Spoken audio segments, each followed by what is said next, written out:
Good morning Gujarat TV 9 સમાચાર સાથે હું છું માનસી સોની। સમાચારોની શરૂઆત કરીશું, પરંતુ એ પહેલા જોઈ લઈએ અત્યારની હેડલાઇન્સ।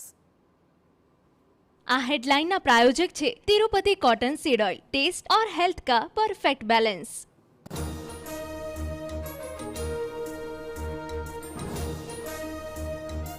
આસામમાં રાહુલ ગાંધી પર એફઆઈઆર દાખલ, ભીડને ઉશ્કેરવાનો આરોપ। કેસી વેણુગોપાલ કનૈયા કુમાર સામે પણ દાખલ ગુનો।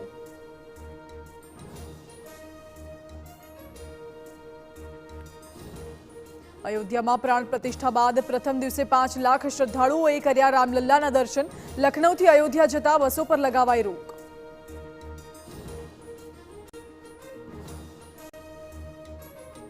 वडोदरा में राम मंदिर अंगे साधली गामना केटलाक लोकोनी विवादित पोस्ट वायरल। विवादित पोस्ट अंगे पोलीस तपास तेज।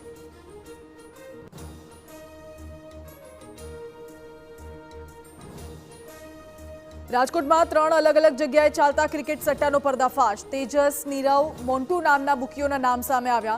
11.65 लाख साथे 3 नी अटकायत।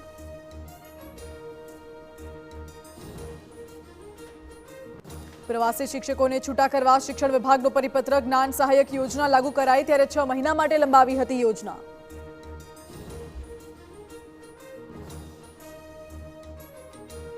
त्रण दिवस बाद ठंडी मांथी मळशे राहत। पवननी गति बदलाता गर्मी में थशे वधारो। हजू 2 दिवस सुधी ठंडीनो थतो रहेशे अनुभव।